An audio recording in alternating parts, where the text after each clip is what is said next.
నమస్తే. ఈరోజు మనం ఒక మంత్రి గారిని కలవనీకి వచ్చినాం.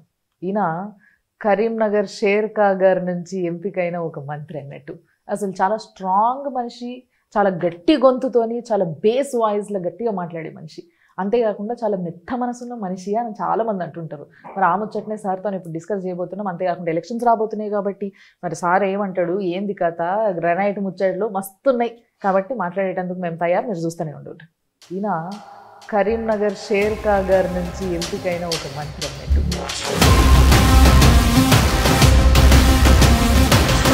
ఎలక్షన్స్ రాబోతున్నాయి ఇప్పుడు. మరి ఈసారి టీఆర్ఎస్ పరిస్థితి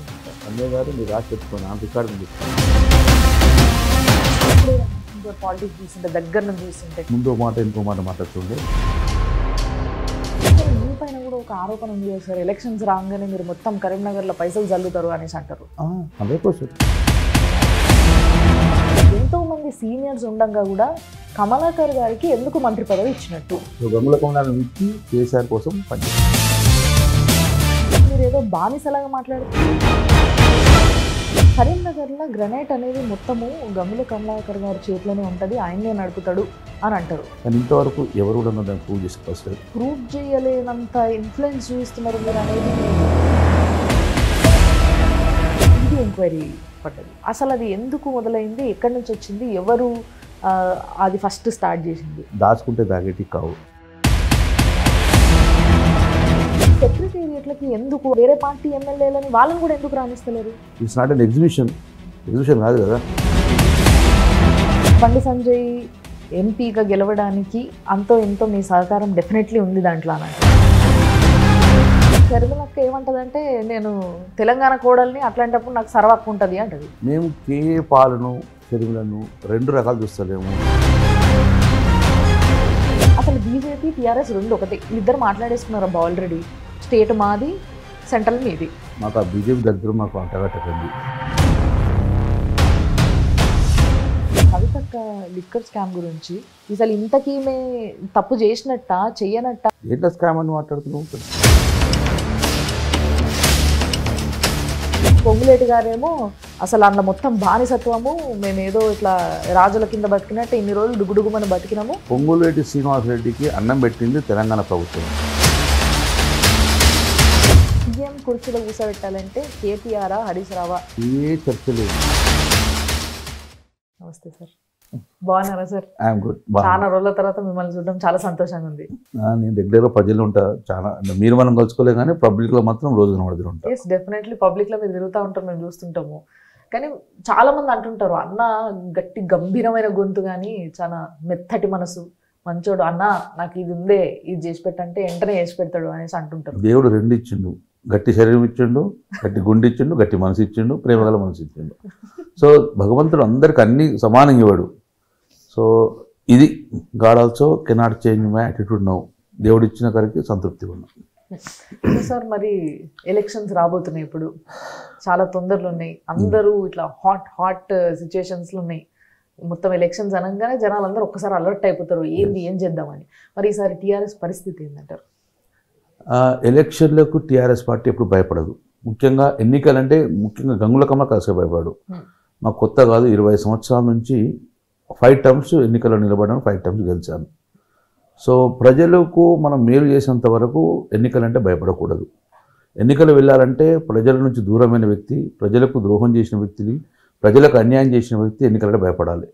కానీ ఇప్పుడు ప్రజల మధ్యన ఉంటా, నేను అనుకున్న ప్రకారంగా నగరం డెవలప్ చేస్తున్నా, కాన్స్టిట్యూన్సీ డెవలప్ చేస్తున్నా, జిల్లా డెవలప్ చేస్తున్నా. కాబట్టి ఎన్నికలంటే భయం ఉండకూడదు. ప్రజల్లో రిసీవ్ చేసుకుంటారు డెఫినెట్గా. సో రాబోయే ఎన్నికలలో గతంలో ఎలాగైతే ఎన్నికలలో పాల్గొన్నానో ఈ సడన్గా అలాగే పాల్గొంటాం. సో ప్రజల మద్దతు పొందే ప్రయత్నం చేస్తాం. కానీ మీరు సివిల్ ఇంజనీర్ అయి ఉండి కాంట్రాక్ట్లు చేసి ఇన్ని వేసిన తర్వాత మళ్ళీ పాలిటిక్స్కి ఎందుకు చూడబుద్ది అయింది సార్ మీకు? అసలు బేసికల్లీ నేను సివిల్ ఇంజనీరు, జాబ్ చేశాను, కొన్ని రోజులు కాంట్రాక్ట్ చేశాను. మా ఫాదర్కి సపోర్టివ్గా ఉన్నాను. మా father basically civil contractor. Okay. దాని తర్వాత మా అన్న వాళ్ళు సివిల్ కాంట్రాక్టర్, వాళ్ళ సపోర్టివ్గా ఉన్నాను. సో అన్ఎక్స్పెక్టెడ్గా గ్రానైట్ ఇండస్ట్రీలో స్టార్ట్ చేసాం, గ్రానైట్ బిజినెస్ స్టార్ట్ చేసాం. 2000లో మా ఏరియా కార్పొరేటరు బ్యాక్వర్డ్ క్లాస్, నేను బ్యాక్వర్డ్ క్లాస్ అనే వ్యక్తి. బ్యాక్వర్డ్ క్లాస్ డిసైడ్ అయినప్పుడు మేమందరం కలిసి ఒక మంచి వ్యక్తిని నిలబెడదామని అప్పుడు టీడీపీ నుంచి నిలబెడుతున్నాం. కానీ ఆ వ్యక్తి కూడా నేను మీరే చేయమని చెప్పారు. అప్పుడు బలవంతంగా నన్ను ఎలక్షన్లకు మా ఫ్రెండ్స్ని తీసుకోవడం జరిగింది. సో అప్పుడు నేను రాజకీయ ఎంట్రీగా వచ్చేసాను. సో యాజ్ ఏ బీసీ చెందిన వ్యక్తిగా బీసీకు నియామకం జరిగిన ఇష్టంగా మీ సొంతగా రాలేదా సార్? అప్పటివరకు నాకు పొలిటిక్స్ ఇష్టం లేదు. ఆ రోజు 2000 వరకు కూడా నేను పొలిటికల్ ఎంటర్ అవుతాను అనుకోలేదు. పొలిటిక్స్ అంటే తెలియదు, జీరో నాలెడ్జ్. నేను అప్పుడు అంటే వరకు ఆలోచించాలి. నేను అప్పుడు చదువుకున్నంత ఇంజనీరింగ్ చదువుకున్నా. దాని తర్వాత నేను బిజినెస్ స్టార్ట్ చేశాను అన్న వాళ్ళతోటి. సో నేను ఆ ట్రాక్ అంతా అదే ట్రాక్ ఉన్నా కానీ ఎప్పుడు బిజినెస్ మా ఫ్యామిలీ యాక్చువల్ పొలిటికల్ ఫ్యామిలీ కాదు. సో పొలిటికల్ ఫ్యామిలీ మెంబర్స్ మా పొలిటికల్ లీడర్ లేరు కాబట్టి నాకు అంత ఆలోచన రాలేదు. సో 2000 ఆటోమేటిక్గా మున్సిపల్ కౌన్సిల్గా ఎంట్రీ అయినా. సో అప్పటి నుంచి ఇప్పటివరకు ప్రజలకు మంచి చేయాలని అనుకున్నా, ప్రజలకు మంచి చేయకుండా మన జగన్ని చెడ్డ అయ్యేది అనుకున్నా. సో ఇప్పటివరకు ప్రజలు 25 years నుంచి గెలిపిస్తున్నారు. మరి ఇప్పుడు ఏమనిపిస్తుంది సార్ పాలిటిక్స్ చూస్తుంటే, దగ్గర నుంచి చూస్తుంటే ఒక్కొక్కరు ఒక్కొక్కలాగా ఉంటారు, బయటకు ఒకటి ఉంటుంది, లోపల ఒకటి ఉంటుంది, ఇట్లా చాలా నడుస్తుంటాయి. గతంలో పొలిటికల్ లీడరు ముందో మాట ఇంకో మాట మాట్లాడుతుండే, కానీ ఇప్పుడున్న పరిస్థితుల్లో ఫేర్ పాలిటిక్స్, ట్రాన్స్పరెన్సీ పాలిటిక్స్ వచ్చినాయి. ప్రజలకు ముందోటి చెప్పి ఇంకోటి చేయడము గతంలో జరిగింది, కానీ అంతా చదువుకున్న వాళ్ళు. సో ఫేర్ పాలిటిక్స్, కరప్షన్ లేని పాలిటిక్స్ చేస్తారు కాబట్టి ఇప్పుడు మాత్రం ప్రజలకు సేవ చేస్తే డెఫినెట్ ప్రజలు రిసీవ్ చేసుకుంటారు. ప్రజలకు సేవ చేయకపోతే ఎంత వ్యక్తి అనడంగా ఓడగొట్టే పరిస్థితి ఉన్నది. సో పొలిటికల్కి వచ్చే వ్యక్తులు డబ్బు కోసం రాకూడదు. డబ్బు సంపాదించుకున్న తర్వాత పొలిటికల్గా వస్తే రిసీవ్ చేసుకుంటారు. కానీ డబ్బు సంపాదించాలి పొలిటికల్ లీడర్, పొలిటిక్స్కి వచ్చి డబ్బులు సంపాదించాలని ఆలోచన చేసిన తప్పు అటువంటి వారిని ఆదరించడంగా. సో ఇప్పుడు ఉన్న పరిస్థితిలో పొలిటికల్స్ ఫేర్ పాలిటిక్స్ ఉన్నాయి. So I'm enjoying my politics. Definitely fair ఉన్నాయి అంటున్నారు. 100% సరే ఉంటాయి. దేవుళ్ళ దగ్గర కొంతమంది రాక్షసులు ఉన్నట్టు ఇక్కడ కొన్ని ఇష్యూస్ ఉంటాయి.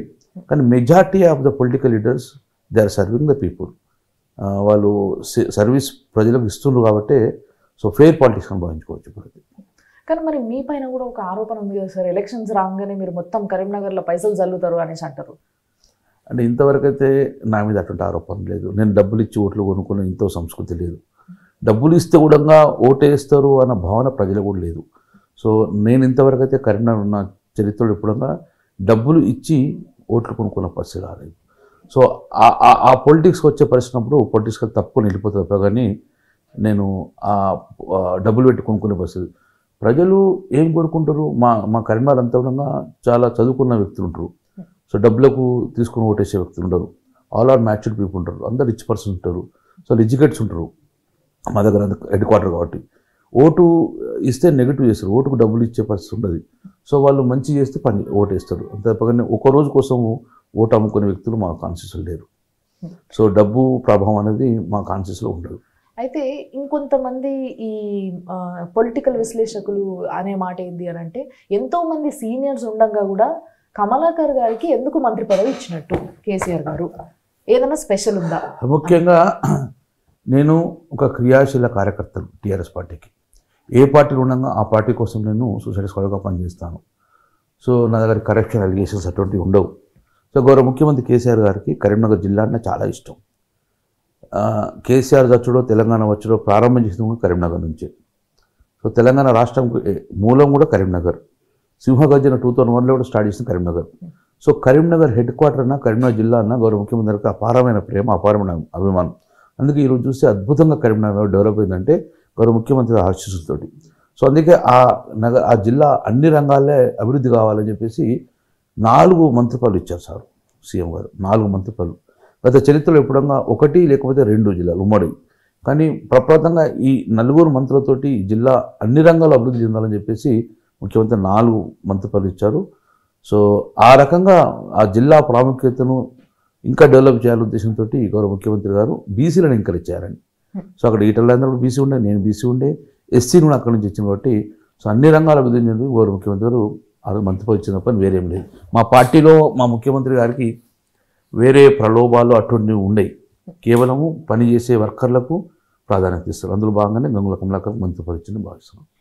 అయితే ఇంకొంతమంది అనుకునే మాట ఏంటంటే, సార్ ఆల్రెడీ కాంట్రాక్ట్ పనులు చేసిండు కాబట్టి ముఖ్యంగా ఎట్లయినా కాంట్రాక్టర్లు చాలా ఇంపార్టెంట్ గవర్నమెంట్కి.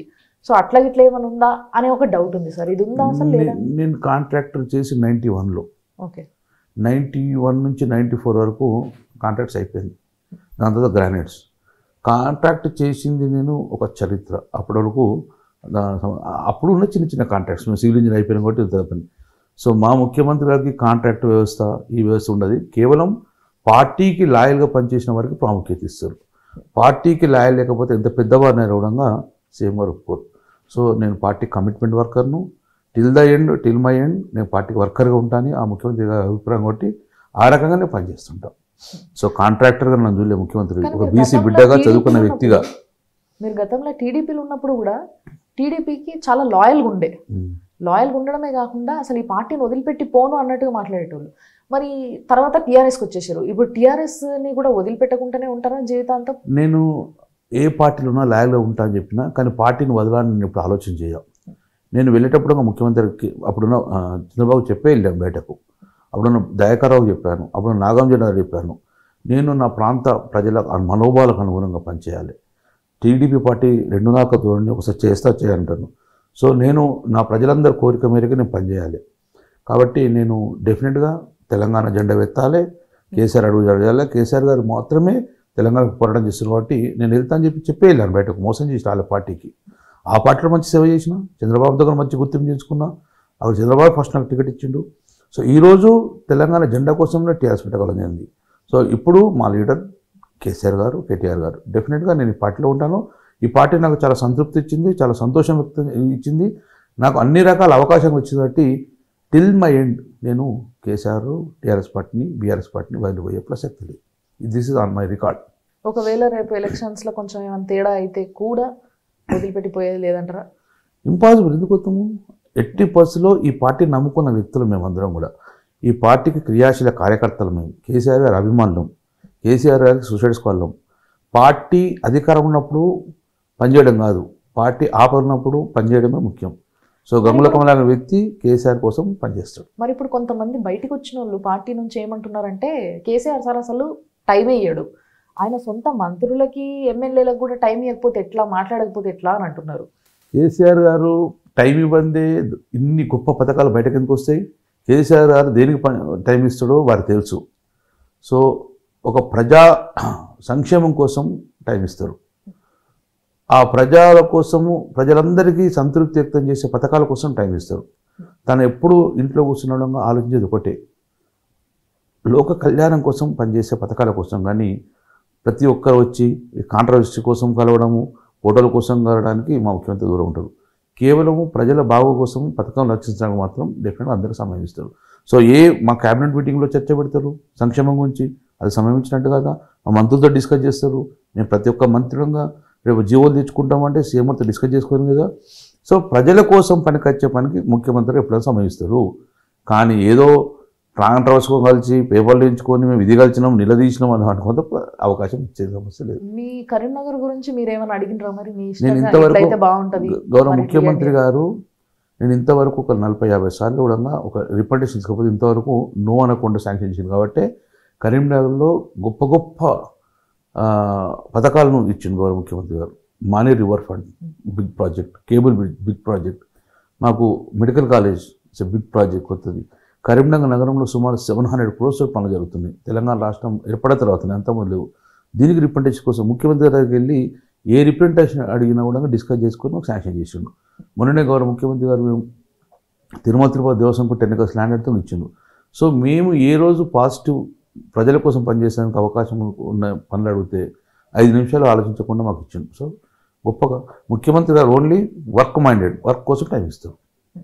సో మరి కరీంనగర్లో గ్రనైట్ అనేది మొత్తము గంగుల కమలాకర్ గారి చేతిలోనే ఉంటుంది, ఆయన్నే నడుపుతాడు అని అంటారు. ఇది నిజమా అబద్ధమా? ఇది తెలంగాణ రాకముందు నుంచి ఇక్కడ గ్రానైట్ మైన్స్ నడుస్తున్నది, చట్టబద్ధమైన వ్యాపారం. మేము 91 నుంచి వ్యాపారం చేస్తున్నాం. రాజకీయాలు రాకముందు నుంచి గ్రానైట్ వ్యాపారం చేస్తున్నాం. అది చట్ట వ్యతిరేకం కాదు. మేము ఆయుధాల ఫ్యాక్టరీ తయారు చేస్తలేము, మేము అక్కడ మాదక ద్రవ్యాలు మేము తయారు చేస్తలేము. చట్టబద్ధంగా గ్రానైట్ ఇండస్ట్రీ చేస్తున్నాం. సో కనబడేది గ్రానైట్ ఇండస్ట్రీ. దాని మీద ఆరోపణ చేస్తూ ఉంటారు ఎక్స్పోర్ట్ చేస్తున్నట్టు ఎక్కడంగా, కానీ ఎక్కడ ఎవరు ప్రూవ్ చేసే పరిస్థితి లేదు. గత 20 సంవత్సరాల నుంచి మా మీద ఆరోపణ చేసే ఉన్నారు, కానీ ఇంతవరకు ఎవరు కూడా దాన్ని ప్రూవ్ చేసే పరిస్థితి లేదు. ఆరోపణలుగా ఉన్నాయి తప్ప కానీ అది మాఫియా కాదు, అదొక వ్యాపారం. లక్షలాది మందికి ఉపాధి కల్పించిన వ్యాపారం, చట్టబద్ధంగా పనిచేసేది. అంటే ప్రూవ్ చేయలేనంత ఇన్ఫ్లుయెన్స్ చూపిస్తున్నారు మీరు అనేది అనుకోవచ్చు అంటారా? ఇక్కడ కేంద్ర ప్రభుత్వాలు ఉన్నాయి, రాష్ట్ర ప్రభుత్వాలు ఉన్నాయి, బిజినెస్లు ఉన్నాయి. ఏ ఒక్కరికి దొరుకుతాం కదా, పేపర్ ఉంటాయి కదా. మళ్ళీ అది రాయి జేబులు వేసుకుని పోయేది కాదు, మాయమయ్యేది కాదు. ఇట్స్ రాయి కాబట్టి కనబడుతూ ఉంటుంది, విత్ బిల్లు ఉంటుంది. ఆ ఒకటే రోజులో కూడా మాయమయ్యేది కాదు కదా. అది చైనాకు వాళ్ళంటే it will take minimum 20 days ఎక్కడనో పట్టుకోవచ్చు కదా. సో అన్ని ఆరోపణలు ఉన్నాయి తప్ప కానీ వ్యాపారం మేము చేసేంత చట్టబద్ధంగా పనిచేస్తున్నాం. సో ప్రభుత్వానికి అన్ని పన్నులు కట్టే వ్యాపారం చేస్తున్నాం. కానీ మీకు ఈ గ్రనైట్ మాఫియా అనే పదం వింటే బాగా కోపం వస్తుందంట, చాలా మంది అంటారు.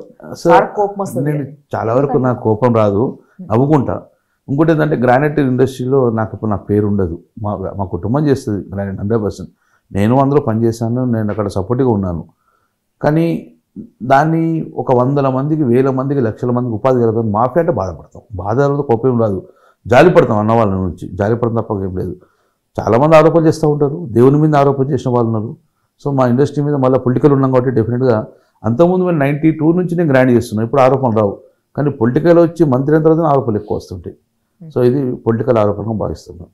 అండ్ ఇంకొకటి ఏంటంటే ఈ గ్రనైట్ని ఎక్కడైతే పర్మిషన్ ఉందో అక్కడ ఉన్నదానికన్నా ఎక్కువ అసలు పర్మిషన్ లేని దగ్గర కూడా గ్రనైట్ని సేకరిస్తున్నట్టుగా ఒక ఇది ఉంది మీ పైన ఆరోపణ. అది ఆరోపణైనా నిజమా? గ్రానైట్ అనేది ఇంచు కూడా వాల్యూ ఉంటుంది. ఈ ఇల్లు దాటిన తర్వాత పక్క ఇల్లు ఉన్నట్టు ఈ క్వారీ దాటగానే 1 మీటర్ లోపల పక్క క్వారీ ఉంటుంది. ఇంకో క్వారీకి ఎందుకు రాణిస్తారు? ఇంపాసిబుల్ కదా. నీ ఇంటి జాగా ఉన్న పక్క మినిస్టర్ కాబట్టి పాసిబుల్ ఏమో అని. ఇంపాసిబుల్ అండి. అందులో 1 మీటర్ కూడా, నేను మినిస్టర్ అయింది 3.5 years అయింది, కానీ గ్రానైట్ బిజినెస్ నడబట్టి దగ్గర 50 సంవత్సరాలు కరిమే నడుస్తుంది. పక్క ఇంచుగా వెళ్ళినా కూడా పక్క వాళ్ళు ఎవరు ఊరుకోరు, బఫర్ జోన్స్ ఉంటాయి. సో ఇవన్నీ కూడా రౌడీయిజము, గుండాయిజము, పొలిటికల్ ఇవన్నీ గత చరిత్ర, ఇప్పుడు జరుగుతలేవు.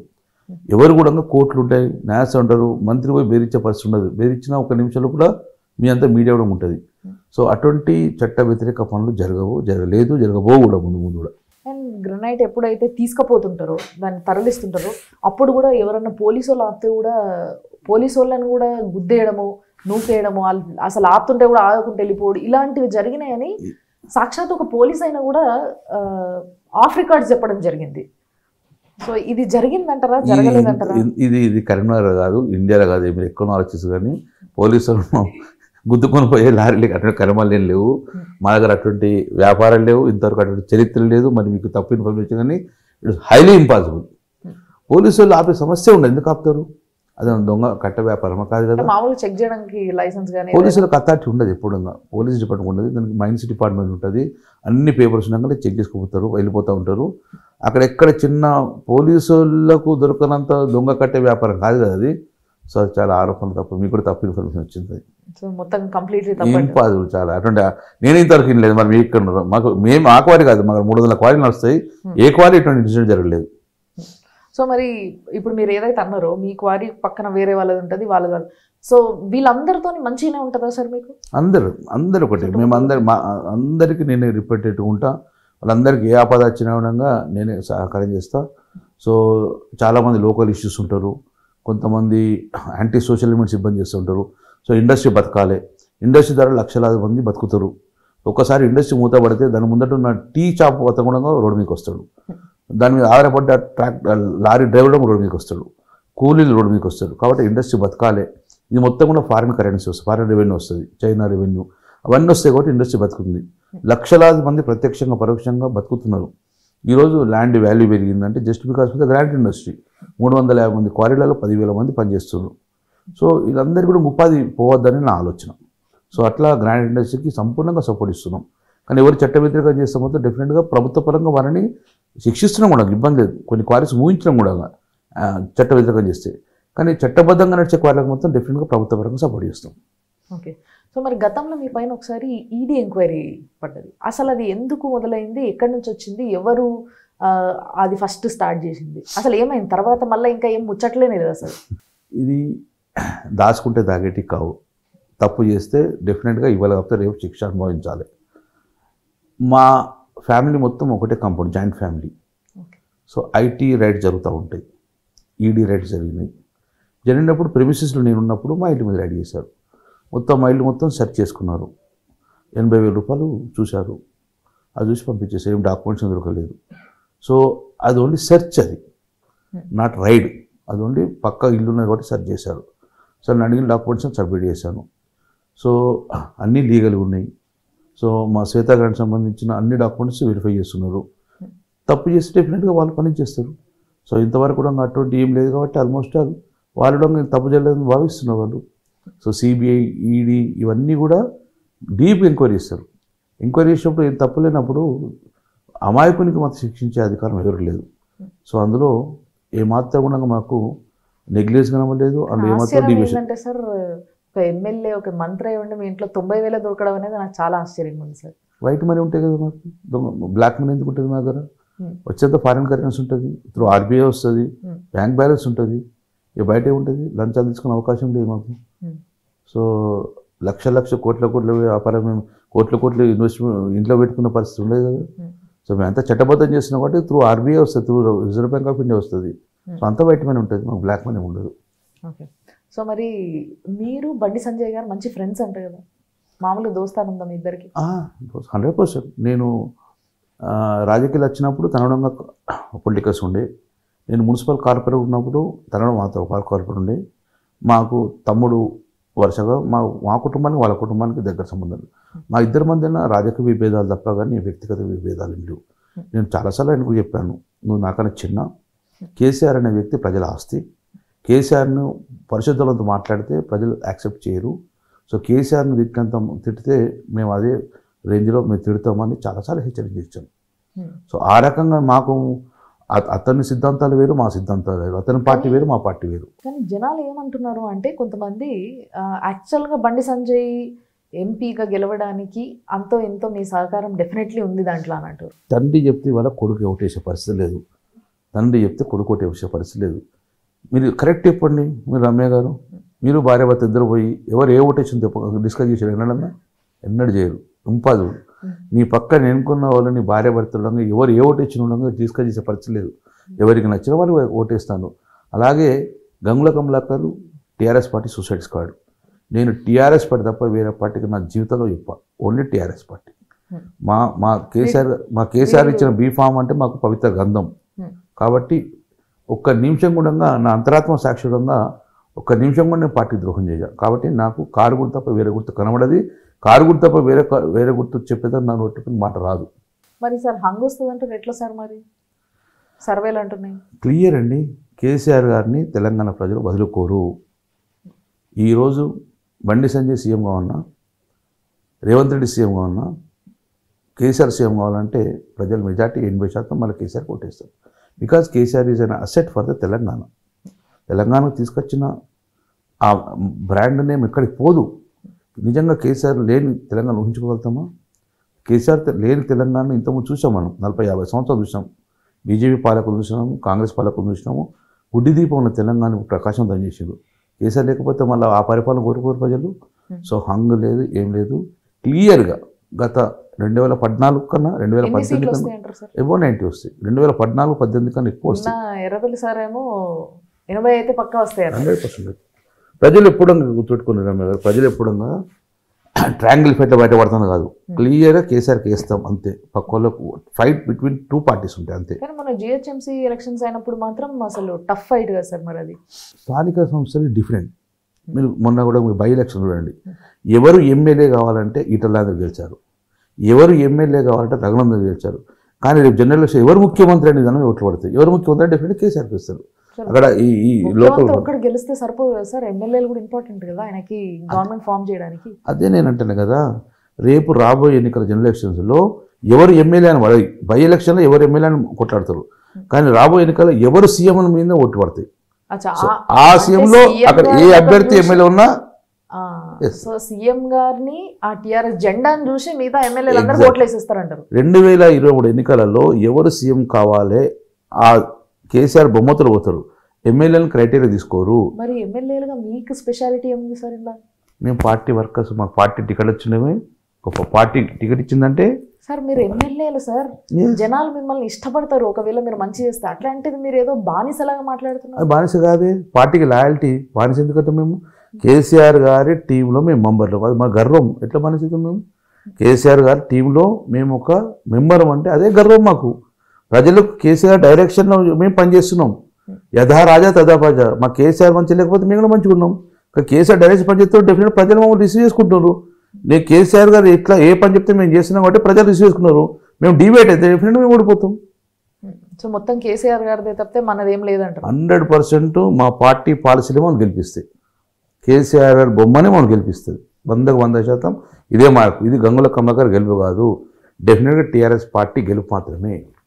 మరి యాక్చువల్గా ఇంకొక విషయం ఏంటంటే సార్, మనం బండి సంజయ్ గారి గురించి మాట్లాడుకున్నప్పుడే మాట్లాడాల్సిన ముచ్చట ఇది. సో బండి సంజయ్ గారికి ఎందుకు హెల్ప్ చేసిండొచ్చు అనే క్వశ్చన్ నాకు వచ్చింది బేసిక్గా. అంటే ఓకే హెల్ప్ చేసిండ్రు అని కొందరు ఆరోపిస్తున్నారు, ఎందుకు చేసిండొచ్చు అనేది నాకు వచ్చిన ప్రశ్న. అప్పుడు జనాలు ఏమంటారంటే ఎందుకు అని ఒకరిద్దరిని అడిగితే నాకు చెప్పింది ఏంది ముచ్చట అని అంటే, ఆబ్వియస్లీ ఏముంది, ఆయన మీద కొన్ని కేసులు ఏమన్నా ఉంటే వీటిని కొట్టేపించుకోవచ్చు, ఎందుకంటే ఆయన బీజేపీ అది కేంద్రంలో ఉన్నది కాబట్టి. At the same time Vinod గారు ఉన్నారు కదా, ఆయన ఎంపీ మీ తరఫున అంటే టీఆర్ఎస్ నుంచి. సో ఆయన గెలిస్తే ఆయన డామినేషన్ ఎక్కువ అయిపోతుంది కరీంనగర్లో. సో ఆయన నడవద్దు, మొత్తం ఈయనదే నడవాలంటే ఇట్లే చేయాలి, ఇది కాన్సెప్ట్ అని అన్నారు. ఈ కాన్సెప్ట్ ఎంతవరకు రైట్ అంటారు? మాకు వినోద్ కుమార్ ఎంపీగా పనిచేసాను, నేను ఎమ్మెల్యేగా చాలా అద్భుతంగా ఇద్దరం ప్యారల్గా పనిచేసినాం. బండి సంజయ్ ఎంపీగా పనిచేస్తున్నాం. ఇప్పుడు బండి సంజయ్ విధానాలు వేరుంటే వాళ్ళ పార్టీ విధానాలు మాకు, మేము డిస్టర్బ్లో ఉన్నాం. మేము ఆయన ఎంపీ ఉన్నాడు, మా పార్టీ ఎంపీ అభ్యర్థి ఉంటే మేము సమాంతరంగా అవుతాం, రెండు జోడెట్లలాగా. ఇప్పుడు మాకు మేము గెలుచుకుని మాకు సమాంతరంగా ఎంపీ గెలవడం కోరుకుంటాం మేము.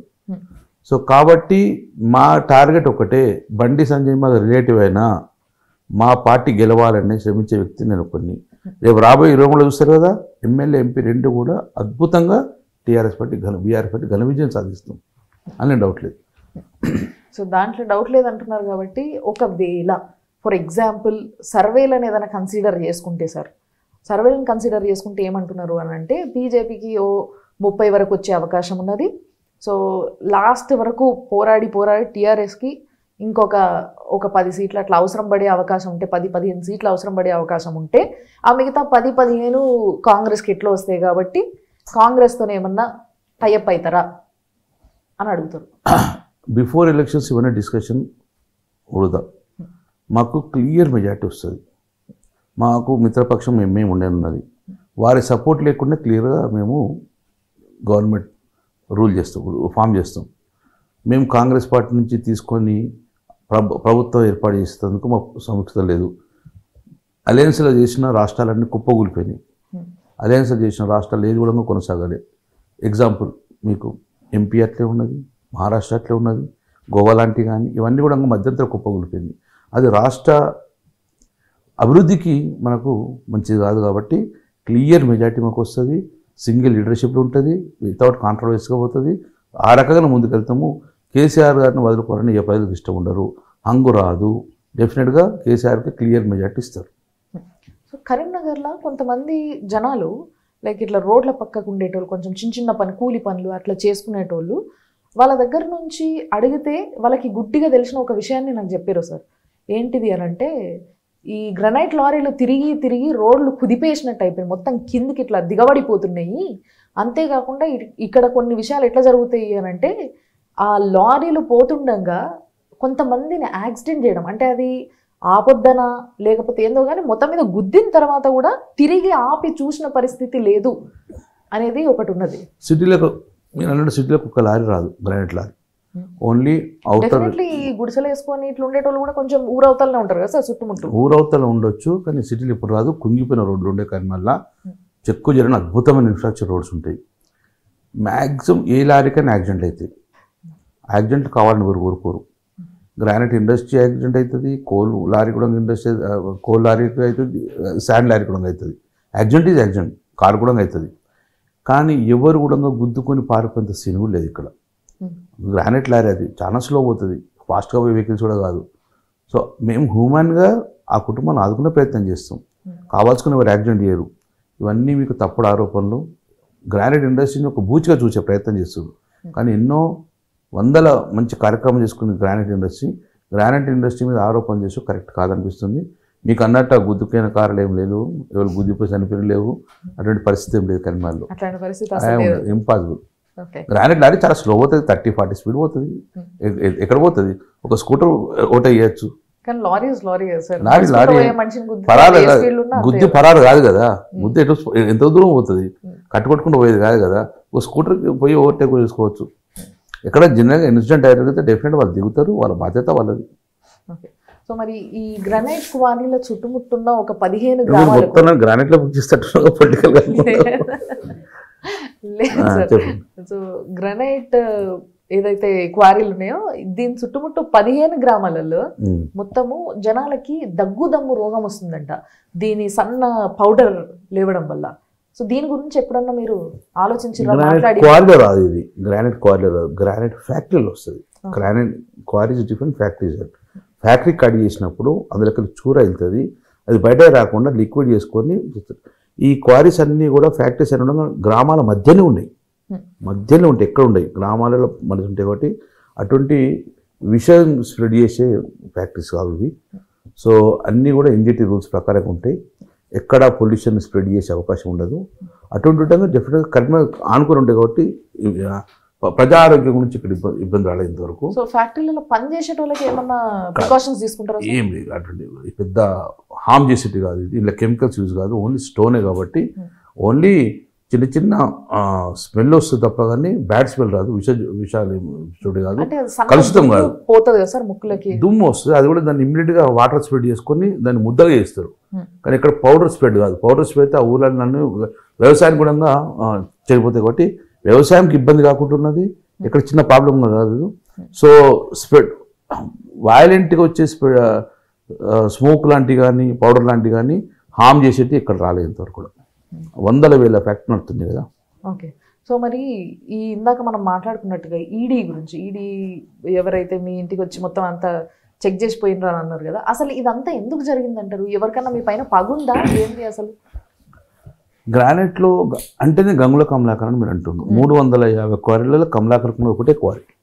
అంతేనా సార్? ఒకటే, మాకున్నది ఒకటే ఫ్యామిలీ, అది కూడా మా ఫ్యామిలీ మొత్తంలో 350 క్వారీస్లలో మాకు ఒక క్వారీ.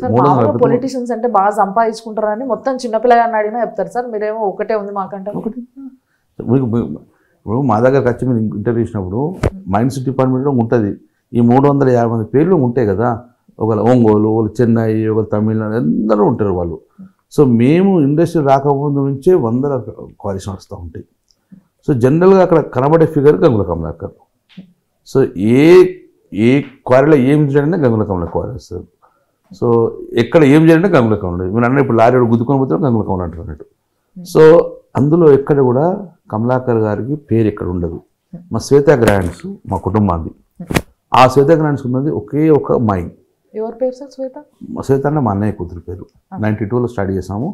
సో శ్వేత గ్రాండ్స్ తప్ప మాకేం లేదు. ఆ శ్వేత గ్రాండ్స్ ఉన్నొక్క క్వారీ ఉన్నది, ఆ క్వారీ తప్ప మాకు వేరే క్వారీస్ లేవు.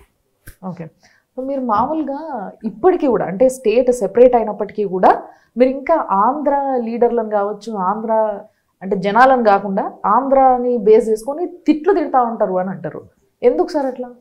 ఇంతవరకు అయితే 2014 తెలంగాణ వచ్చినప్పుడు వలసలు చూస్తే ఆంధ్ర నుంచి ఎక్కువ వలస తెలంగాణకు వచ్చినాయి, వేరే ప్రాంతం నుంచి వలస తెలంగాణకు వచ్చినాయి. ఎందుకోసం మేము తిట్టేది ఉంటే గిట్ట వాళ్ళు మా దగ్గర వెళ్ళిపోతారు కదా. ఇక్కడ తెలంగాణ రాష్ట్రం ఏర్పడప్పుడు ఉన్న గొడవ వేరు, తెలంగాణ రాష్ట్రం ఏర్పడిన తర్వాత అందరూ ఆహ్వానిస్తున్నాం, అన్ని రాష్ట్రాలు ఆహ్వానిస్తున్నాం, అందరం ఆహ్వానిస్తున్నాం. అంటే యాక్చువల్గా నేను అంటున్నది షర్మిలక్క మీరు అన్నారు కదా, ఎందుకు మీకు ఆంధ్ర లేదా, పోయి ఆడ వేసుకోండి, ఈడేం పని మీకు అనేసి. మేము మళ్ళీ ఇదే అంటున్నాం, మేము మా దగ్గర వచ్చి వ్యాపారం చేసుకోండి, కానీ మా ఉద్యోగాలు కొల్లగొట్టకండి, మా యొక్క నీళ్లు కొల్లగొట్టకండి అని ఆ రోజు ఉద్యమాలు చేస్తున్నాం.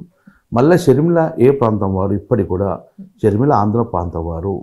చంద్రబాబు వెళ్ళిపోయినారు, రాజశేఖర్ వెళ్ళిపోయినారు. షర్మిలక్క ఏమంటదంటే నేను తెలంగాణ కోడల్ని, అట్లాంటప్పుడు నాకు సర్వ హక్కు ఉంటుంది అంటది. సర్వ హక్కు ఉంటే పొలిటికల్గా ఎవరైనా పోటీ చేసుకోవచ్చు, మీరు పోటీ చేయండి. ఒక సీట్ కన్నా ఎక్కువ వస్తే మీరు మీదని కొట్లాడుకోండి. కానీ ప్రజలు ఆమెను చూసి నవ్వుకుంటున్నారు. ఇక్కడ ఏం అవకాశం ఉందని తిరుగుతున్నావు, నీకు అన్నకు చెల్ల మధ్య గొడవ ఉంటే తెలంగాణకి వచ్చింది, సరే వచ్చినావు, పొలిటికల్ లేదు, ఇష్టానుసారంగా మాట్లాడు, భక్తిగా మాట్లాడు, మాకు కోపం వస్తుంది. మా నాయకులు మాట్లాడు, మా నాయకుల వ్యక్తిగత విషయాలు మాట్లాడు, మా నాయకుల ఫ్యామిలీ ఇష్యూస్ మాట్లాడే వరకు మాకు కోపం వస్తుంది. ఆమె ఒకటే, ఇక్కడ టీఆర్ఎస్ పార్టీని ఓడగొట్టాలి, బీజేపీకి బీ టీమ్గా రావాలి, ఆమె క్యాస్ట్ సంబంధించిన ఓట్లకు తీసుకోవాలి టీఆర్ఎస్కి వచ్చేటి. అట్లా మేము బాగా ఇష్టం పెడితే మా యాక్షన్ తీసుకుంటే కేసీఆర్ ప్రభుత్వం మీద విషయం చెప్పే ప్రయత్నం చేస్తుంది. సో ఆమె తెలంగాణ ప్రజలు అమాయకులు కాదు, తెలుసుకున్నారు. ఆమెను పెద్ద కన్సిడర్ చేసే పరిస్థితి లేదు. ఆమె మీద సానుభూతి తప్పగానే మనిషి. సో ఇదంతా సింపతి అంటారు. సింపతి క్రియేట్ చేసుకున్న ఆమెకు ఏమున్నా సింపతి వస్తుంది, నవ్వుకుంటారు ఆమె చూసి. మీరు అన్నారు కదా సార్ సానుభూతి అని. మేము కేఏ పాలను తర్వాత షర్మిలను రెండు రకాలు చూస్తలేము. సేమ్ ఇద్దరు ఒకటే తాటి కడుతున్నాము అంతే. ఓకే. సో మరి మామూలుగా ఎలక్షన్స్ అనగానే మొత్తం అందరూ కూడా అలర్ట్ అయిపోతారు సార్. ఎందుకు అనంటే నెక్స్ట్ ఏం జరగబోతుంది, ఎవరు గెలుస్తారు ఎవరు గెలవరు, పరిస్థితులు మారిపోతాయి. కొందరు బయటికి వచ్చేసిండ్రు పార్టీల నుంచి, కొందరు ఉన్నారు. సో ఇదంతా జరుగుతున్నప్పుడు ఏమవుతుందంటే పార్టీల ఒక అలజడి సృష్టించడం జరుగుతుంది. సో ఇప్పుడు టీఆర్ఎస్లో చాలా అలజడి నడుస్తుంది అని అంటారు. మీకు తెలిసిన ముచ్చట చెప్పండి, అసలు ఏం జరుగుతుంది పార్టీలో? నిజమైన టీఆర్ఎస్ పార్టీ కార్యకర్త ఎవరు పార్టీని వదిలిపోరు. స్వార్థం కోసము, ఎన్నికల కోసము, స్వార్థ రాజకీయాల కోసము, పదవుల కోసము టీఆర్ఎస్ పార్టీ ఉన్న వాళ్ళు మాత్రం వాళ్ళు తాత్కాలికంగా మా పార్టీకి సంబంధం లేదు. నిజంగా స్వార్థం కోసం పనిచేసినోడు మా టీఆర్ఎస్ పార్టీ వర్కరే కాదు. సో ఇక్కడ కేసీఆర్ అభిమానులు మాత్రమే ఉంటాము, పార్టీ అభిమానులు మాత్రం ఉంటాము, వారి డైరెక్షన్లో పనిచేసేవాళ్ళు మాత్రం ఉంటాము. కానీ పార్టీకి వ్యతిరేకంగా ఉండి కేసీఆర్ మీద అనుచిత వ్యాఖ్యలు చేసుకుంటూ ఉంటే పదవి కోసం ఉంటే మాత్రము ఒక నామినేట్ పోస్ట్ ఇస్తూ ఉంటాము, ఇక్కడ పోతా ఉన్న వ్యక్తి గారు టీఆర్ఎస్ అభిమానులు కాదు. అడ్డోళ్ళు కూడా మేము పట్టించుకోము సార్. మీరేమో ఇట్లా అంటున్నారు, జూపల్లి గారేమో నాకు అసలు పదవుల పైన ఆశనే లేదు, వాళ్ళంతా అక్రమాస్తులు సంపాదించుకున్నారు, అవినీతి పరులు అని ఆయన అంటున్నాడు. ఇంకో దిక్కు పొంగులేటి గారేమో అసలు అన్న మొత్తం బానిసత్వము, మేమేదో ఇట్లా రాజుల కింద బతికినట్టు ఇన్ని రోజులు డుగుడుగుమని బతికినాము అని ఆయన అంటున్నారు. మరి పొంగులేటి శ్రీనివాసరెడ్డికి అన్నం పెట్టింది తెలంగాణ ప్రభుత్వం. తెలంగాణ రాష్ట్రం రాకపోతే ఇన్ని వేల కోట్ల ప్రాజెక్టు ఆయన పనిచేసేవారా? తెలంగాణ రాష్ట్రం రాకముందు ఆయన కంపెనీ పరిస్థితి, తెలంగాణ రాష్ట్రం వచ్చినాక ఆయన కంపెనీ ఎన్ని కోట్లు వేల కోట్లు సంపాదించిండు. ఏదో తెలంగాణలో నిధులు ఉన్నాయి కాబట్టి ఆయనకంత సంపాదించుకోగలుగుతుండు. సో జూపల్లికి అక్కడ ఓడిపోయిన తర్వాత జనరల్గా నువ్వు ఫెయిల్యూర్ అయితే పార్టీని నిలిచే అవసరం లేదు కదా. సో వీళ్ళిద్దరు కూడా రాజకీయంగా ఎంప్లాయ్మెంట్ కోరుకునే వాళ్ళు. సో రాజకీయ ఉపాధి కోసం కొంటుండ్రు. ఎక్కడ అధికారం లేకపోతే వాళ్ళు బతికే పరిస్థితి లేదు, ప్రజలంగా వాళ్ళని పట్టించుకునే పరిస్థితి లేదు. అధికారం కోసం తాపత్రయపడే వరకు మా పార్టీలో స్థానం ఉండదు. క్లియర్ అది. ఓకే. సో మరి ఇప్పుడు బీఆర్ఎస్ జాతీయ రేంజ్లో మరి చాలా మందికి ఇది ఒక ప్రశ్న ఉన్నది, అసలు నిజంగా కేసీఆర్కి అంత కెపాసిటీ ఉందా, అంత మేనేజ్ చేయగలుగుతారా అని అంటున్నారు. 2001లో తెలంగాణ చేస్తూ ఉంటే నవ్వుకున్నారు. ఇది అవుతుందా? చాలామంది చూసాం, చెన్నారెడ్డి మాట్లాడడం చూసాను. తెలంగాణ రాష్ట్రం ఏర్పాటు చేసింది. తెలంగాణ రాష్ట్రం ఇచ్చిన తర్వాత తెలంగాణ రాష్ట్రం ఏర్పాటుకు 3 నెలల ముందు నేను అసెంబ్లీలో ఉన్నా ఫస్ట్ టైం మేడం. ఇదే కిరణ్ కుమార్ రెడ్డి తెలంగాణ రాష్ట్రం ఏర్పడితే మీరంతా గుడ్డి దీపం అన్నారు, మీకు చదువు రాదని చెప్పారు. ఎట్లున్నది ఇప్పుడు? ప్రకాశవంతమైన తెలంగాణ నడుస్తుంది. అంటే కేసీఆర్ గారిని ప్రజలు నమ్మిండ్రు. ఈ ఫలాలన్నీ కూడా భారతదేశంలో రావాలని కోరుకున్నారు. కేసీఆర్ గారిని ఒక ఆయుధంగా తెలంగాణ రాష్ట్ర సాధన కోసం ఒక ఆయుధంగా ప్రజలు వాడుకున్నారు. కేసీఆర్ని ఆయుధంగా తయారు చేసుకున్నారు. అట్లనే తెలంగాణ ప్రజల మనోభావాలకు అనుగుణంగా కేసీఆర్ వివరించారు. ఈరోజు దేశ ప్రజలంగా ఇదే కోరుకుంటారు కాబట్టి డెఫినెట్గా ఎండా చేశారు. సో తెలంగాణ అనేది ఇక్కడ ఒక సెంటిమెంట్ సార్, ఒక ఇమోషన్. ఇది అందరినీ పీడించింది కొన్ని సంవత్సరాలుగా, దాని నుంచి విముక్తి వచ్చింది. Okay fine. కానీ ఇప్పుడు వేరే రాష్ట్రాలకు పోబోతుంది ఇది బీఆర్ఎస్గా, నేషనల్ లెవెల్ పార్టీగా. అయితే ఇప్పుడు మీరు ఇందాక అన్నట్టుగా షర్మిలక్కని ఆంధ్రాలో పని వేసుకోవాలని గీడెందుకు ఇవన్నీ అని, మరి ఇప్పుడు మీరు మహారాష్ట్రకి కర్ణాటక ఇట్లా వేరే వేరే రాష్ట్రాలకు పోయినప్పుడు వాళ్ళు కూడా ఇదే మాట అంటారు కదా సార్. నేను షర్మిలక్కను పోటీ చేయకమంటలేను, పోటీ చేయదు సార్. కానీ వ్యక్తిగత విమర్శించకూడదు. ఇక్కడ వచ్చి డామినేటింగ్ నేచర్లో వారిని కించపరచకూడదు. మాకు సార్ ఎక్కడ ఎవరిని తిట్టచ్చిండు, ఎవరిని తిట్టలే కదా. నేను ఏం చేస్తా అని చెప్తుండు. షర్మిల వచ్చి నువ్వు ఏం చేస్తావు చెప్పు ప్రజలకు. కేసీఆర్ గారు పోయి తెలంగాణ రాష్ట్ర పథకాలు మీకు ఇస్తామంటుండ్రు, ప్రజలు యాక్సెప్ట్ చేసిండ్రు. అడవి సీఎం తిట్టరాలే, పిఎం తిట్టరాలే కదా. మా తెలంగాణ ప్రజలు సంతోషంగా మీరు చేస్తా అంటుండ్రు. హర్ ఎక్కడకు పాని అన్నారు, ప్రతి ఎకరాన్ని నేను తీసుకొస్తా అంటుండు, ప్రతి దళిత మంది కుటుంబానికి ఇస్తాను. అది చెప్తున్నాం మేము, మా పథకాలు చెప్తున్నాం. కానీ షర్మిల లెక్క నీ మగతనం ఏంది, గిగతనం అటువంటి మాటలు మాట్లాడలేదమ్మా సారు. ప్రజలను రెచ్చగొట్టే వ్యాఖ్యలు ఎప్పుడు చేయడమో సారు. మనం ఏం చేస్తామో ఆ పథకాలు ఇస్తున్నాం, ఆ రకంగా మేము ముందుకుపోతాం. అందుకే ప్రజల వల్ల అంత పెద్ద ఎత్తున భారీ స్థాయిలో ఆ ప్రభుత్వం షేక్ అయ్యే విధంగా జాయినింగ్లు అవుతుంది. షర్మిల పార్టీ ఎవరు జాయిన్ అయ్యింది? ఒక్కరన్నా జాయిన్ అయ్యిందా? ఒక్కరన్నా మనం పట్టించుకునే పరిస్థితి ఉందా? మనం ఆ కేసీఆర్కి ఇంత రూపంలో ఎందుకు అన్ని పార్టీల వాళ్ళు, మాజీ ఎమ్మెల్యేలు అందరూ చెందు కలుస్తున్నారు. ఈ కేసీఆర్ నమ్మకం ఉన్నది కాబట్టి. సో షర్మిల నేను అందరూ అమ్ముకోవచ్చు, ఇక్కడ పచ్చళ్ళు అమ్ముకోవచ్చు, అన్నీ అమ్ముకోవచ్చు, షర్మిల రావచ్చు, పొలిటికల్గా చేసుకోవచ్చు. కానీ హద్దు మీరి మాట్లాడితే తెలంగాణ సమాజం ఒప్పుకోదు. అది నేను. సో మరి తెలంగాణలో అన్ని సమస్యలు తీరినట్టేనా సార్, ఇంకేం లేవంటారా? అంటే మీరు చాలా పాజిటివ్గా మాట్లాడేశారు కడగ. ఈ భగవంతుడంగా అందరిని సాటిస్ఫై చేయలేడు. God also cannot satisfy everyone. కానీ మా ముఖ్యమంత్రి గారు గత 75 సంవత్సరాల దరిద్రాన్ని మొత్తం కంప్లీట్ చేసిన అంటలేం మేము. కానీ ప్రజలు ఆనందపడే విధంగా గత 70 సంవత్సరాలు జరిగిన అభివృద్ధి మొత్తం కళ్ళ కనుడుగా ఉంటుంది. నీరు లేకు, కరెంటు లేక ఇబ్బంది పడ్డాన్ని 8 సంవత్సరాలు అద్భుత ఫలితాలు అందించారు. ఇది మార్క్. ఇది ప్రజలు ఎందుకు కేసీఆర్ వదులుకోరంటే ఎందుకోసం వదులుకోరు. కేసీఆర్ లేకపోతే మళ్ళీ ఈ కరెంట్ వస్తుందా, కేసీఆర్ లేకపోతే మళ్ళీ నీళ్ళు ఉంటాయా, కేసీఆర్ లేకపోతే పథకాలు ఉంటాయా అని ప్రజల్లో ఒక చర్చ జరుగుతుంది. బట్ కేసీఆర్ని వదులుకోరు. KCR is an asset. అలాగే నేనేమంటున్నా, 100% మేము రాత్రి మేము కోటీశ్వరం చేస్తాం అంటలేము, రాత్రి మేము ఇది లండన్ చేస్తాం అంటలేము. కానీ గతంలో కన్నా చాలా భిన్నంగా చూడండి. డయాలసిస్ అంటే కరీంనగర్ రిజర్వ్ షాప్ అద్భుతంగా ఎంత అద్భుతంగా తయారవుతుంది.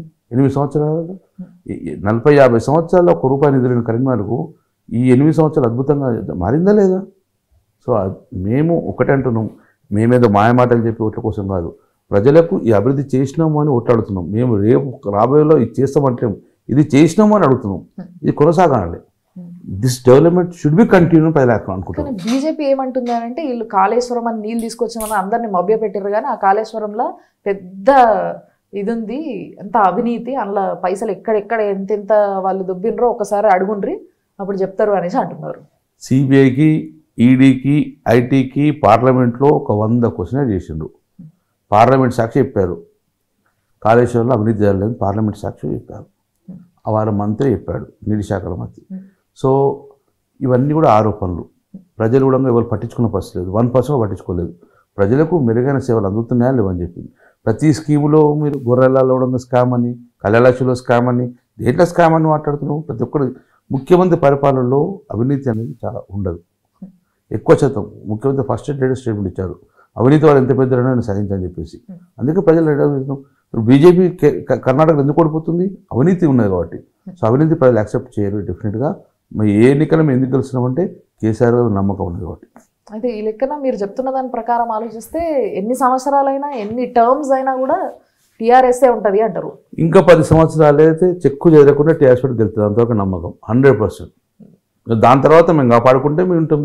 కానీ ఇంకా 10 years, రాబోయే 10 years డెఫినెట్గా TRS will rule the government. రాసుకోండి మీరు, రమ్య గారు, మీరు రాసి పెట్టుకోండి. ఆన్ రికార్డ్ మేము చెప్తాను, చూద్దాం కదా. ఇప్పటికీ ఇంకొకటి ఏంటంటే పార్టీల రేపు సీఎం కుర్చీలో కూర్చోబెట్టాలంటే కేటీఆర్ హరీష్ రావా అనే ఒక చిన్న మాట వస్తుంది. అప్పుడు మీరు ఎవరికి ఓటేస్తారు? ఇప్పుడు ఏ చర్చ లేదు, కేసీఆర్ సీఎం. 1% వచ్చే ఎన్నికలలో కూడా కేసీఆర్ గారు సీఎం. కేసీఆర్ గారు ఎవరిని ఒకవేళ ఆయన దేశ రాజకీయాలు పోతే ఎవరు నిలబెట్టినా పార్టీ ఒక్క నిమిషం ఆలోచించడంగా సపోర్ట్ చేస్తారు. ఇప్పటికీ మాకున్న ఒకే నాయకుడు కేసీఆర్. కేసీఆర్ మాటనే అభిమానం చూపిస్తున్నారు కాబట్టి కేసీఆర్ గారి పైన ఆయన ఒకవేళ పిలిచి మిమ్మల్ని అడిగినారు అనుకోండి, ఏమంటావు మరి నువ్వు ఇట్లా నేను అనుకుంటున్నా వాళ్ళిద్దరు ఇట్లా ఎవరిని చేద్దామని అడిగితే నువ్వేమంటావు అని అడిగితే మీరేం చెప్తారు? మా సార్ అడగడు, నిర్ణయం చేస్తాడు అంతే. మా సార్ అడగడు, డిస్కషన్ పెట్టాడు, నిర్ణయం చేస్తాడు, మేము ఇంప్లిమెంట్ చేస్తాం అంతే.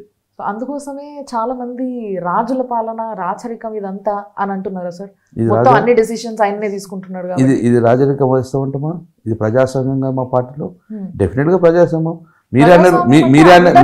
మీరే అన్నారు కదా గంగుల కమల పిలిచి ఎవరిని చేయాలండి అడగడం అనేది ఏంది? రాజుల కాలం, రాజులు అడగరు కదా. మరి అదే అంటున్నా సార్, మీరు కూడా అదే అంటారు కదా, అడగడు అసలు కేసీఆర్ అడగడు అనేసి అంటున్నారు. నిర్ణయాలు మాకు చెప్తారు మా బాస్. మేము చెప్తున్నాం ఒకరే నాయకుడు మాకు, ఆ నాయకుడు మాకు డెఫినెట్గా డైరెక్షన్ ఇస్తాడు, దాన్ని మేము ఇంప్లిమెంట్ చేస్తాము. వారు ఏ నిర్ణయం తీసుకున్నా సక్రమ నిర్ణయమే, అది మేము భావిస్తాం మా ప్రజలలో. కానీ అందరం ఇలా ఉండరు కదా సార్, ఇంత ఓపికగా. అంటే బాస్ చెప్పింది వినేలాగా అందరూ ఉండరు సార్. అరే మా ఇష్టాలను కూడా కన్సిడర్ చేయాలి, మేము మాట్లాడితే కూడా వినాలి, మా ఇష్టాన్ని మాకు ఒక విజన్ ఉంటుంది, మేము చదువుకున్న వాళ్ళమే, సో మేము చెప్పింది కూడా వినాలి అనే కోరిక చాలా మందిలో ఉంటుంది. మా క్యాబినెట్ మీటింగ్లో అన్ని సమస్యలు అక్కడ అందరూ డిస్కస్ చేస్తాం. మా క్యాబినెట్ మీటింగ్లలో సార్ డిసిషన్ ఒకటి ఉండదు, మా అందరి ఎమ్మెల్యేలు మా మంత్రులందరూ డిసిషన్ తీసుకుంటారు. పొలిటికల్ పార్టీకి వచ్చేవారికి బాస్ ఒక్కరే, మాకు ప్రెసిడెంట్ ఒక్కరే. ఆ పొలిటికల్ పార్టీకి సంబంధించిన ఏ విషయమైనా సార్ చెప్పి పెడతాం. ప్రభుత్వ పరంగా వచ్చేవారికి క్యాబినెట్లో చర్చ జరుగుతుంది, అసెంబ్లీలో చర్చ జరుగుతుంది. తర్వాత పార్టీలో వచ్చే మాత్రము సార్ డిసిషన్ మాకు చెప్తారు భవన్లో. అందరం ఆయన ఎందుకంటే తప్పియడు, 80% సార్ డిసిషన్ కరెక్ట్ ఉంటుందని తెలుసు కాబట్టి మేమందరం దాన్ని తూచా తప్పకుండా ఇంప్లిమెంట్ చేస్తాం. సార్ మీరు సెక్రటేరియట్ పోతురు కదా, కొత్త సెక్రటేరియట్ అసలు అద్భుతంగా కట్టారు బయట నుంచి చూస్తుంటే. కానీ నాకు ఒక డౌట్ ఏంటంటే మామూలు పబ్లిక్ని పార్లమెంటులో కూడా పోనిస్తారు చూడనికి, జస్ట్ చూసరానికి ఎట్లుంది ఏం సంగతి అని అందరికి తెలవాలి కాబట్టి, డెఫినెట్లీ అది పబ్లిక్ మనీ కాబట్టి. కానీ సెక్రటేరియట్లకి ఎందుకు అసలు ఉన్న వేరే పార్టీ ఎమ్మెల్యేలని వాళ్ళని కూడా ఎందుకు రాణిస్తలేరు? నిన్న నేను సెక్రటరీలో కూర్చున్నా, నా దగ్గర వచ్చేది 300 మంది వచ్చింది, నా ఒక్క చామరికి 300 వచ్చింది. ఎవరు ఆపిండ్రు? ఎవరు రిస్ట్రిక్ట్ చేయలేదే. చాలా దుర్మార్గమైన ఇప్పటికి కూడా మా మీద ఇదే వ్యతిరేకత. సెక్రటరియట్లకు అనుమతి లేదనడం చాలా తప్పు. నిన్న ఆన్ రికార్డు నా దగ్గర 300 మంది నా చాంబర్లో కూర్చున్నారు. సీఎం గారి చాంబర్కి అక్కడ దగ్గర 4 మంది ఉన్నారు. ఎవరు ఆపుతున్నారు ఇక్కడ? తప్పది. చాలా ఓన్లీ రాజకీయ నాయకులు ఎక్కడన్నా ఏ చాంబర్ పోతుందని అడుగుతారు రాజకీయ నాయకులు. దాన్ని మమ్మల్ని ఆపినామని చెప్పి ప్రభుత్వాన్ని ఇబ్బంది పెట్టే పరిస్థితి వచ్చింది. మరి నేను ఆపాలంటే నా దగ్గర కామన్ మ్యాన్ వచ్చిండు చాలామంది, ప్రతి చాంబర్లో కామన్ మ్యాన్. ఎందుకు వస్తాడు? ఎందుకు రాగలుగుతాడు? సో 3 నుంచి 5 గంటల వరకు ఓపెన్ టు ఆల్ అని చెప్పిండు, అందరు రావచ్చు, అనే ఇబ్బంది లేదు. ఉత్తి చూసిపోయేటోళ్ళు కూడా వచ్చిపోవచ్చు. ఎందుకు చూస్తారు? మాతో పని ఉంటేనే వస్తారు కదా. అదే అంటున్నాను సార్, మామూలుగా ఉత్తి చూసిపోయేటందుకు కూడా పార్లమెంట్ లోపలికి పోయే అవకాశం ఉన్నది జనాలకి. ఎవరు లేదు పార్లమెంట్ కూడా. ఈవెన్ మా ఎమ్మెల్యే మంత్రి పోయినా వితౌట్ పాస్ మాకు ఎంట్రీ లేదు. మేము మంత్రి అక్కడ నుంచి కాన్సెంట్ వచ్చినాక మేము ఎగ్జాంపుల్ పీయూష్ గారిని కలవాలి, కలవడానికి మాకు అనుమతి తీసుకున్నాక మాకు పాస్ పంపుతారు, అప్పుడే మేము ఎంట్రీ అవుతాం. మేము మా దగ్గర అట్లా లేదు. ఇంకా అంటే స్పెషల్ టైమింగ్స్ లేదా స్పెషల్ డేస్ లోపల మంత్రి అనుమతిస్తేనే మేము పోవాల్సి వస్తుంది. కానీ ఇక్కడ అసెంబ్లీలో మాత్రం డెఫినెట్గా చాలా మంది కలవ చేస్తున్నాము. ఇది సెక్రటరియట్ మాత్రం కొన్ని రిస్ట్రిక్షన్ ఉంటాయి. ప్రభుత్వ సచివాలయం, ప్రభుత్వం ఎన్నో డాక్యుమెంట్స్ ఉంటాయి కాబట్టి అందరికీ అనుమతి ఉండదు కదా. ఎవరైనా మంత్రి డెఫినెట్ రికమెండ్ చేస్తే వాళ్ళు అలో చేస్తాం. కానీ గుంపుల మాస్గా ఇట్స్ నాట్ అన్ ఎగ్జిబిషన్ కాదు కదా. సో మరి బీఆర్ఎస్ పైన చాలా మందికి రకరకాల ఆలోచనలు, అంటే ముఖ్యంగా పార్టీ మెంబర్స్కి, ఎమ్మెల్యేలకి, వీళ్ళందరికీ ఉన్నాయి. మరి మీరేమనుకుంటారు బీఆర్ఎస్ గురించి? బీఆర్ఎస్ దూసుకుపోతుంది అంటారా? బీజేపీని దించుతారా? మరి కేంద్రంలో నెక్స్ట్ ఏంది? ఒకప్పుడు హైదరాబాద్ స్టేట్లో అప్ టు ఔరంగాబాద్, హైదరాబాద్ స్టేట్లో ఉన్నాయి. ఇటు కర్ణాటకలో గుల్బర్గా లాంటి రాయచూరంటి ఇంత గొప్ప పథకాలు తెలంగాణ కనబడడం వాళ్ళకు కూడా తెలుస్తాయి కదా. మీరే చూశారు చాలా వరకు మా గ్రామాలన్నీ తెలంగాణ కలుపని చెప్పి ఉద్యమాలు చేసిన పరిస్థితి వచ్చింది. అంటే ఇక్కడ పథకాలన్నీ కూడా మాకు కావాలని కోరుకుంటారు కాబట్టి వాళ్ళ కోరిక వరకు బీఆర్ఎస్ స్ప్రెడ్ చేస్తున్నాం. మేము బలవంతంగా ప్రజల మీద రుద్దలేము.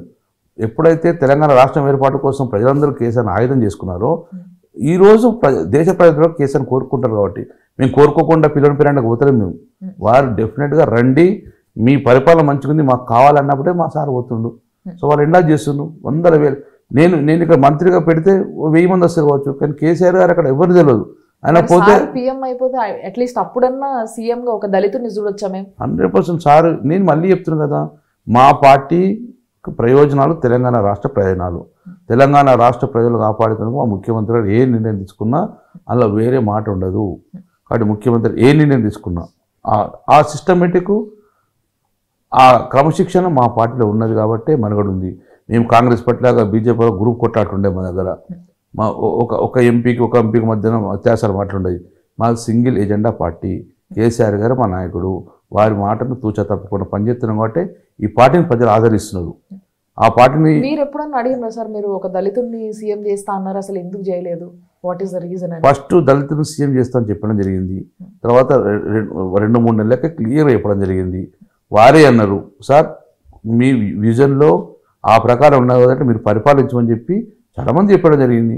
సో సార్కున్న విజన్ ప్రకారం నడుస్తున్నది, ప్రజలు ఎండా చేసుకున్నారు. డెఫినెట్గా కేసీఆర్ కోరుకుంటున్నారు. సార్ ఒక్క విషయంలో మీ అందరి డెసిషన్ అంగీకరించి మిగతా అన్ని విషయాలలో ఆయన చెప్పిందే మిమ్మల్ని పాటించమంటాడు. అట్లే లేదండి, కేసీఆర్ గారు 2014 చెప్పారు, 2014 తర్వాత చెప్పాడు.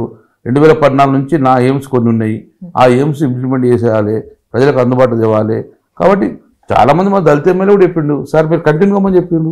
దాని ప్రకారం మీరు మా ముఖ్యమంత్రికి పదవి ముఖ్యం కాదు కదా.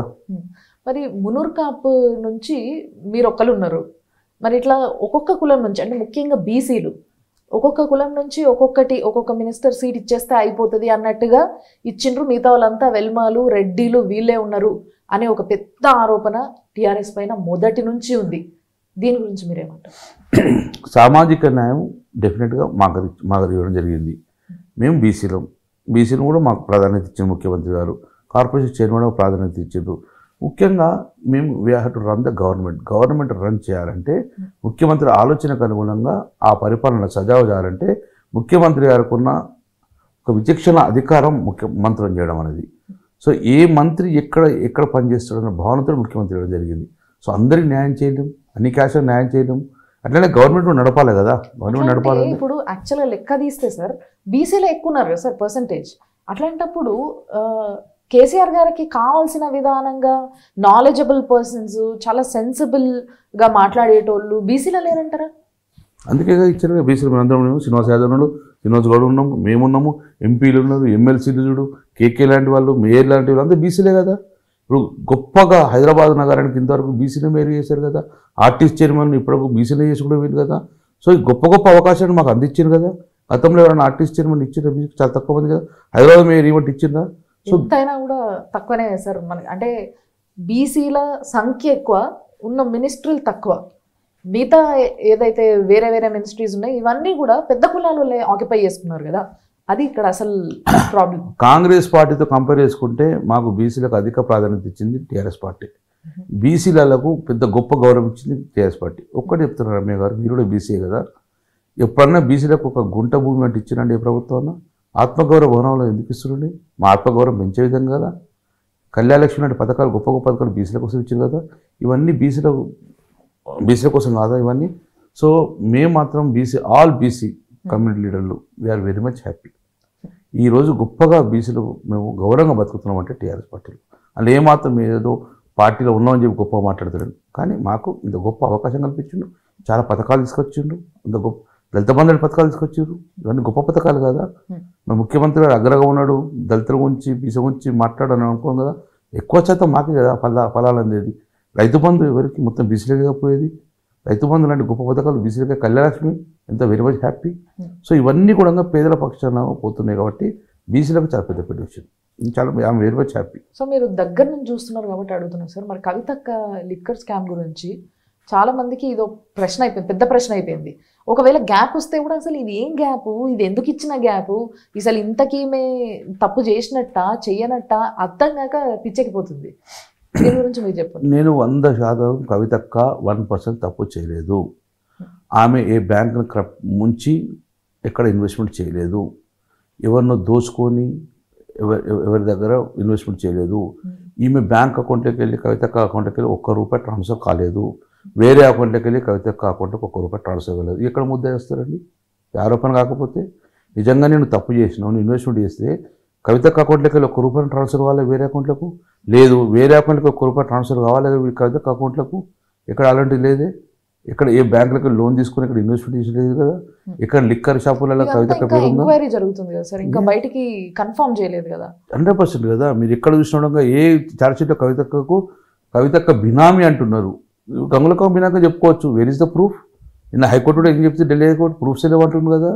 సో ఇవన్నీ పొలిటికల్ లీడర్ల మీద దుమ్ము వేసిపోస్తాను, బురద జల్లే ప్రయత్నము.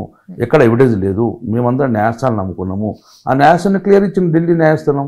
అతను స్కామే లేదు, వేరే స్కామ్ అని చెప్పి అందరూ బెయిల్ ఇచ్చడం జరిగింది.